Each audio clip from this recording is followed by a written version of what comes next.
Hiya 10, Mr. Brookman and I thought we would... I'm going to edit that out. Hiya 10, Mr. Brookman and I thought we would just do a little demonstration of what we think could work for you as you do this little task we've got planned for 10-4. So, Mr. Brookman, I'm going to ask you a couple of bomb questions first. Are you ready? Go for it, yeah. Because I want to know more about you, and I'm sure everybody else does. Yeah. So, your first name's Tim or Timothy. What's the meaning of Timothy? Meaning of Timothy. Timothy comes from the Greek word Timotheus. Timo means I honor. Theos means God. So Timothy means I honor God. Truly didn't know that. Who are your best friends and why? My best friends, one of my best mates is Harry. He was literally the first person I met when I was born.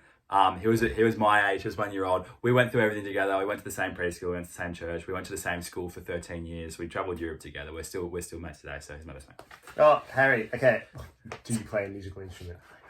I play the piano, but if I could inhale this skill to one instrument, it would be the saxophone.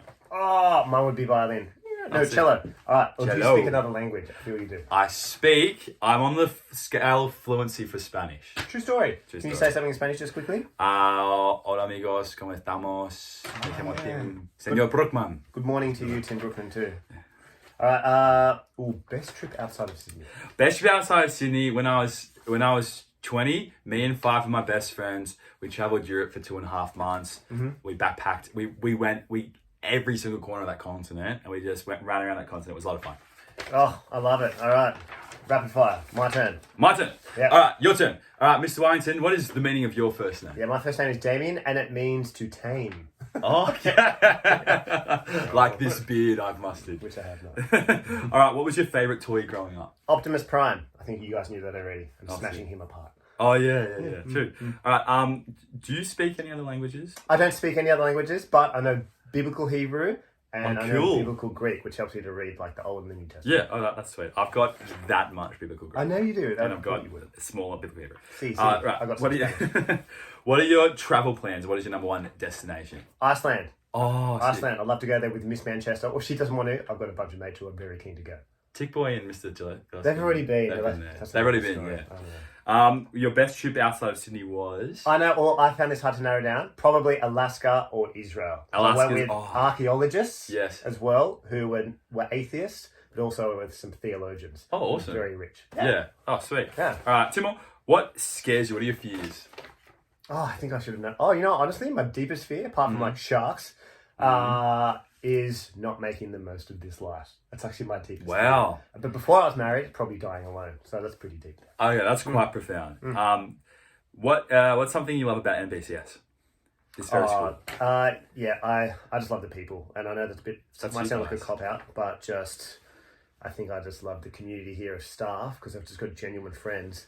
But also, I think I love the student population because I can do my two favourite things, which is just good banter, good fun, but really deep and meaningful conversations about life and God. And so that's my favourite thing about NBCS. And it can't happen in all schools. It can't.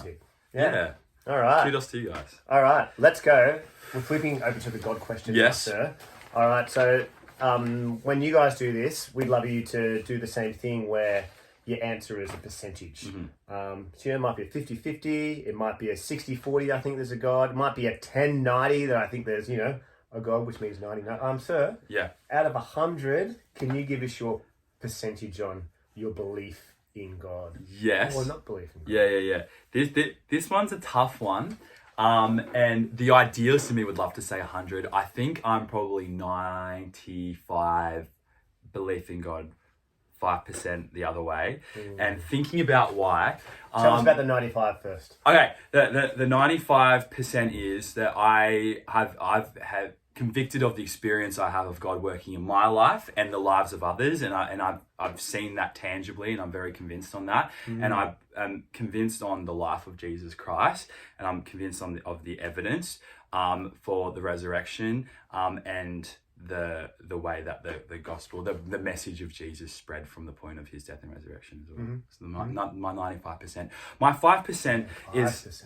I have particularly kind of thought more about questions about the goodness of God's justice. And year 10, we thought about Job last term. That's our God and Suffering unit, yeah? Yeah, in God and Suffering, we thought about the story of Job. The 5% I think is sometimes I question on the goodness of God amongst His justice when He does give justice.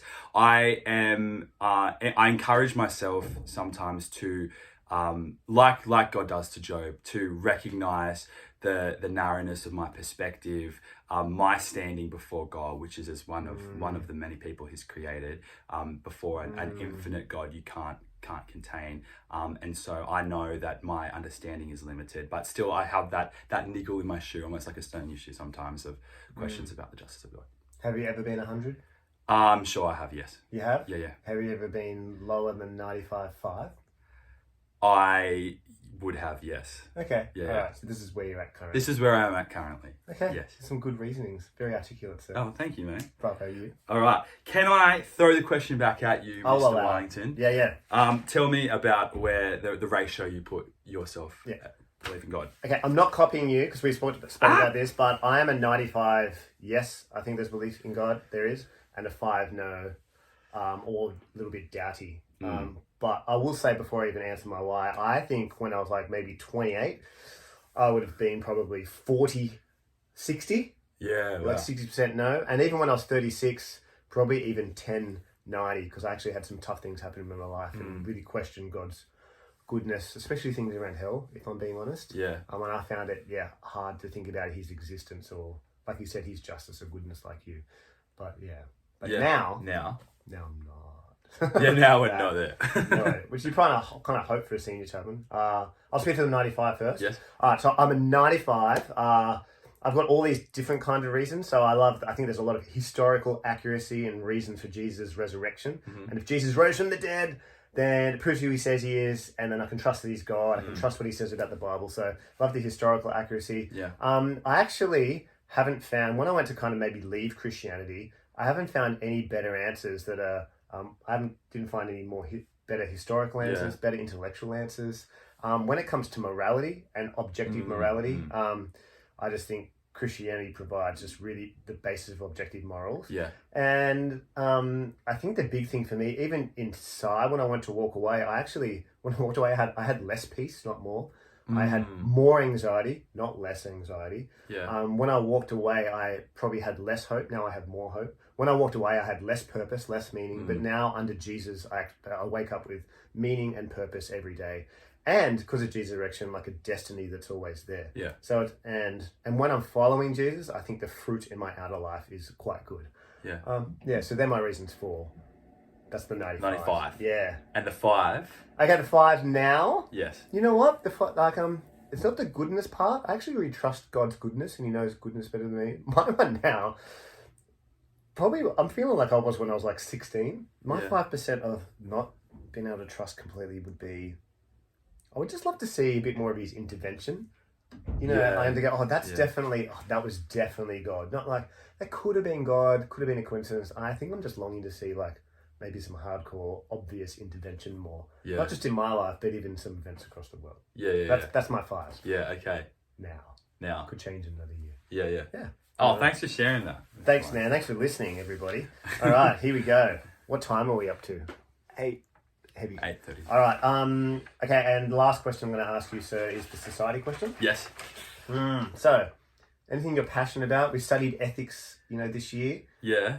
Anything that you're really passionate about, you want to get behind, people you want to stand up for? I don't know. What do you think? Something I want to talk about is politics, and something I believe very strongly is that when you're standing in a political position, and it might not just be politics, it might be socially, you're standing in a position, you look to the other side and you caricature the other side, you characterize them fully with the worst traits that you see about them and their stance.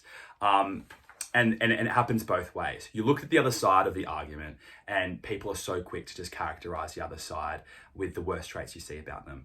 I wholeheartedly believe that in wherever you stand and whatever your political issue is, or wherever you stand in the political spectrum, there is goodness and virtue to where you stand, but also there are things that fall short and you can work on no matter where you are politically. And so I believe politics should be more framed in a way that you can uphold the virtue of a position, uphold the goodness of a position, whatever it is, and critique it as well by the same token, rather than completely writing off someone, a political figure or a political opponent or a political party, completely writing them off just because you see something as a place where they fall short. I reckon we need to be good at recognizing the goodness in a political position, in opposite, and what is up for critique. And if we do that in every direction, I believe there'll be more productive politics and more harmonious relationships between political divides that we have naturally in our society. Yeah, I like what you said there. Yeah. So if you sit on the left, do you know what I mean, and somebody from the right comes along, all right, give him a chance. Don't just go, oh, they're from the right, therefore this, and this. Yeah. You know, just let them have a chance. You know, and vice versa. Yeah. Okay, cool. I like that, sir. All right. Yeah, Mr. Wellington, what is a societal ethical issue that you are passionate about that you'd like to speak into today? Yeah, I look at this list and there's actually quite a few. So just saying one's really tough. I think through line for me would be the topic of freedom of speech. Yeah. I am very anti-cancel culture. Yeah. All right. I think for people to be able to think well, they need to be able to get their ideas out there in order to be critiqued. All right. And I think when people are silenced, we can actually get further away from truth. Yeah. And that's a real danger when that happens in society. It also dishonors people. I think everybody has the right, the intrinsic right, and I think this comes from thinking people are made in the image of God. People have the right to be heard. There's this old saying, I need to respect everybody's opinion. I actually don't think that's true. I think I need to hear everybody's opinion, but I might not respect it. That's okay. But I definitely have to be able to at least hear people's opinion. Yeah. And I need that. I need that idea out there in order to critique it. And it won't surprise you in the way that we run our classes here and do chaplains here. We actually want to hear from everybody to get closer and closer to truth. Yeah. So I'm a big fan of being able to speak your mind, obviously as kindly, you know, and timely and wisely as you can. Yeah. And speaking up takes courage a lot of the time, and the thought that there might be like damaging consequence to speaking up only kind of hampers our willingness to speak into things. Yeah, it does. Yeah, agreed. And I think what's important for us, and we talk about this as chaplains a lot, is that you actually can feel the freedom to disagree in our classes, and we are allowed to disagree without judgment. Yeah, you know, without looking down on others or being looked down upon. So yeah, that's good. Yeah, thanks, sir. Hey, thanks for sharing those things. No worries, appreciate it. I know you a little bit more, and I'm sure you know a little bit more about Mr. Brookman and Mr. Wellington. About more. And hopefully that was helpful in your own journey as you're doing this task.